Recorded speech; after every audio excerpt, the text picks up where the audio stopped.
नमस्कार दोस्तों, कैसे हैं आप लोग। इस वीडियो में मैं बात करूंगा कुछ ऐसे नियम्स की जो निफ्टी में बदलाव किए गए हैं। अब उस बदलाव से होना क्या है वो सब मैं बताऊंगा। पहले तो यह है कि इस फ्राइडे से ही ये नए वाले जो चेंजेस हैं जो निफ्टी ने किए हैं, नए बदलाव जो किए हैं वो लागू हो जाएंगे। और फ्राइडे को लागू होने के बाद कुछ कंपनियों के स्टॉक में आपको बहुत अच्छी तेज़ी देखने को मिलेगी और कुछ कंपनी के स्टॉक्स में आपको गिरावट देखने को मिलेगी। तो ये बेसिकली वीडियो बनाने के पीछे ये है रीज़न कि आपको ये पता होना चाहिए कि इन स्टॉक में आने वाले समय में गिरावट के चांसेस हैं, तो जिससे आप पहले से अलर्ट रहेंगे, तो उससे आप बच पाएंगे। तो फ्राइडे से ये नए वाले जो चेंजेस हैं निफ्टी के वो लागू होने वाले हैं और इसी फ्राइडे से वो लागू हो जाएंगे। अब बात करते हैं आगे की, तो मैं स्टेप बाय स्टेप आपको बताऊंगा। उससे पहले चैनल को सब्सक्राइब कर लें, लाइक कर लें, बेल आइकन के बटन को जरूर प्रेस कर लें, जिससे समय से आपको नोटिफिकेशन मिलता रहे, आपको वीडियो समय से देखने को मिल जाए।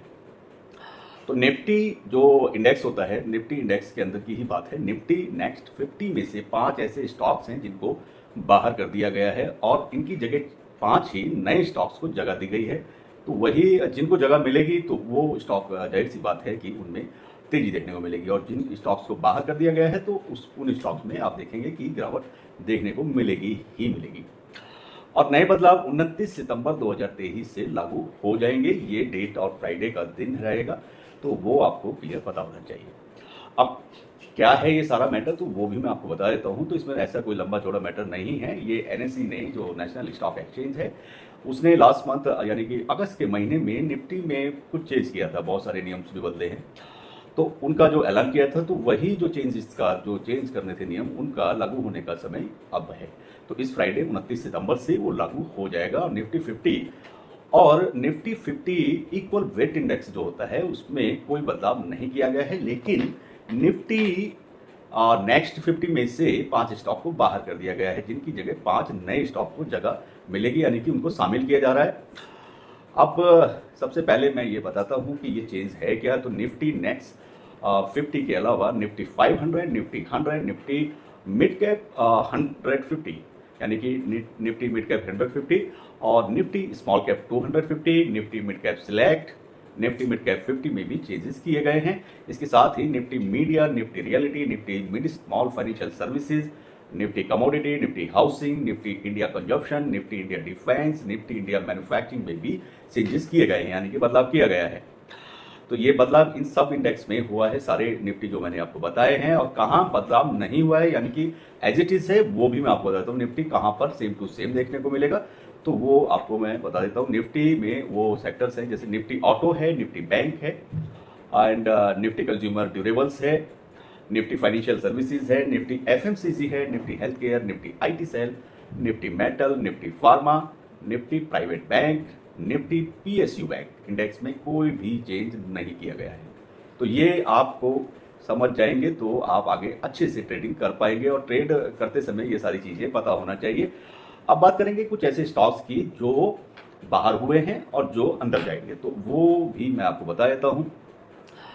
जैसे आपने नाम सुना होगा एफएसएन ई कॉमर्स, यानी कि जिसको नायका बोलते हैं। नायका है, एसीसी है, HDFC, AMC, Indus tower, page industries 29 सितंबर से निफ्टी नेक्स्ट 50 से बाहर हो जाएंगे। तो ये थी वो 5 कंपनी जो बाहर होने वाली हैं। दोबारा मैं बता देता हूँ, उन कंपनी का नाम है एसीसी, दूसरी कंपनी है एफएसएन ई कॉमर्स यानी कि Nykaa, HDFC, AMC, Indus tower and page industries. ये 29 सितंबर से निफ्टी नेक्स्ट 50 से बाहर हो जाएंगी, ये 5 कंपनियां। अब बात करते हैं अंदर कौन सी होंगी, इनको जिनको अंदर जगह मिली है। तो वो कंपनी है PNB, Punjab national bank, TVS motor, Shriram finance, Trent के अलावा जाइडस लाइफ साइंसेज, जो ये कंपनी 5 हैं, ये निफ्टी नेक्स्ट 50 में शामिल हो जाएगी। इसके अलावा Allcargo logistic, Alok industry, Gillette India, Glenmark life sciences Nifty 500 में शामिल होंगे। और जबकि BASF इंडिया, जिसको BASF इंडिया बोलते हैं, गरवारे टेक्निकल फाइबर, इसके अलावा Godrej Agrovet, green panel industries index से बाहर हो जाएंगी, जो कि पहले 500 में शामिल थी, ये निफ्टी 500 के अंदर थी। तो उनकी जगह ये नई कंपनियां आ जाएंगी। अब असर की बात करेंगे, किस तरह का ये चेंज होने से किस तरह का असर देखने को मिलेगा। तो जैसे आपने सुना भी होगा कि IIFL ने एक रिपोर्ट, ये काफ़ी दिन पहले एक रिपोर्ट उनकी आई थी, तो उसमें उन्होंने बताया था कि ट्रेंड के शेयर में तेजी आ सकती है। ऐसा बहुत सारे और भी ब्रोकरेज फर्म है, उन्होंने भी बताया। कि इस तरह का जो फ्राइडे चेंज आएगा तो उसमें किन स्टॉक में तेजी आ सकती है। तो वो है जैसे ट्रेंट कंपनी का जो शेयर है उसमें तेजी देखने को मिलेगी। और तेजी का कारण क्या है कि उसके अंदर बाइंग बढ़ सकती है। उसके अंदर करीब करीब उन्होंने आंकड़ा में दिया है कि करीब 6.7 करोड़ अमेरिकी डॉलर की खरीदारी हो सकती है, यानी कि 550 करोड़ रुपए की ट्रेंड के शेयर में, तो उसमें तेजी आ ही जाएगी। जाइडस लाइफ साइंसेज में भी 2.1 करोड़ अमेरिकी डॉलर करीब 172 करोड़ रुपए की खरीदारी हो सकती है इस फ्राइडे के बाद से। इसके अलावा टीवीएस मोटर में करीब 5 करोड़ अमेरिकी डॉलर यानी 410 करोड़ रुपए की खरीदारी हो सकती है। और उसके अलावा श्रीराम फाइनेंस की बात करते हैं तो श्रीराम फाइनेंस में भी करीब 7.5 करोड़ अमेरिकी डॉलर यानी कि 615 करोड़ रुपए की खरीदारी हो सकती है। तो इन स्टॉक्स में तेजी देखने को मिलेगी क्योंकि इनमें बाइंग हो रही है। और भी कुछ कंपनियां हैं जिनमें बाइंग के चांसेस या देखने को मिलेंगे। जैसे आपने सुनी होगी पावर ग्रिड, तो पावर ग्रिड में भी करीब आने वाले समय में फ्राइडे के बाद से आप सुन पाएंगे इस बात को कि 6.2 करोड़ अमेरिकी डॉलर यानी कि 508 करोड़ रुपए की इसके अंदर भी खरीदारी हो सकती है। पंजाब नेशनल बैंक में भी बड़ी खरीदारी हो सकती है, आप लोगों को ध्यान रखना चाहिए।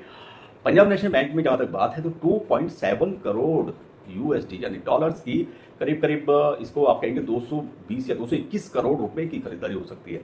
तो पीएनबी में भी तेजी देखने को मिल जाएगी।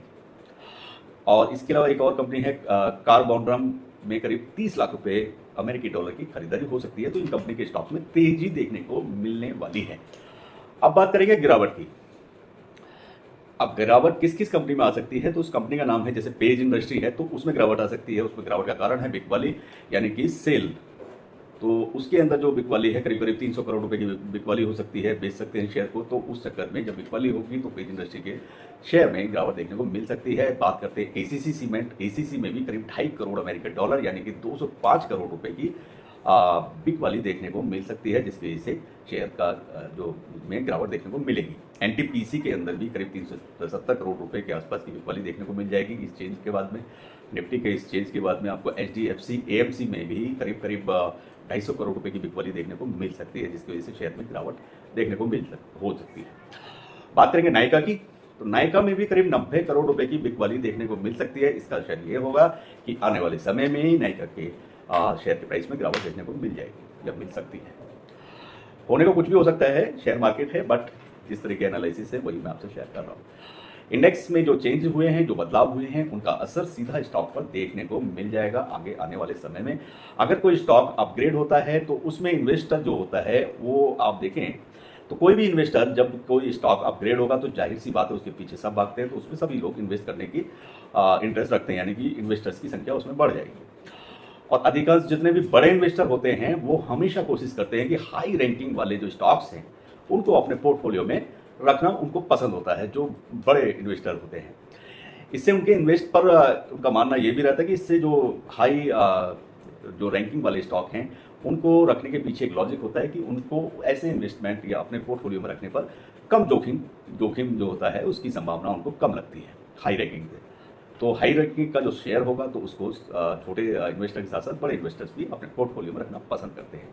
वहीं अगर कोई स्टॉक किसी भी इंडेक्स से अगर वो डाउनग्रेड होता है यानी कि बाहर निकाल दिया जाता है और किसी भी इंडेक्स से जैसे निफ्टी का भी ये चेंजेस हुए हैं तो जो इस कंपनी को निकाला गया है तो जाहिर सी बात है कि उस स्टॉक में डाउनग्रेड देखने को मिलेगा। तो डाउनग्रेड जिनमें जिस भी शेयर में होता है या जिस भी कंपनी के शेयर में होता है तो इन्वेस्टर भी उसमें दोबारा से अपने इन्वेस्टमेंट की एक बार से उसकी चेकिंग जरूर करते हैं कि अब आगे रहना है कि नहीं रहना है। तो इस तरह का वो फिर आगे प्लान करना पड़ता है कि जब डी ग्रेड होगा शेयर, कहीं से लिस्टिंग से बाहर आता है तो उसके शेयर प्राइस में गिरावट की संभावना लगातार बनी रहती है। और जहाँ तक बाइंग का और सेलिंग का है वो भी मैंने आपसे शेयर किया है कि इसमें बाइंग के चांसेस हैं, जो लिस्ट के अंदर आएंगे तो उनमें चांसेस हैं और जो लिस्ट के बाहर हुए हैं उनमें गिरावट यानी कि सेल हो जाएगी। तो सेलिंग के चांसेस है तो उसके चलते उनके प्राइस में गिरावट देखने को मिलेगी। और लिस्ट के अंदर जो नए 5 कंपनीज गई हैं तो उनके शेयर प्राइस में तेजी देखने को मिलेगी।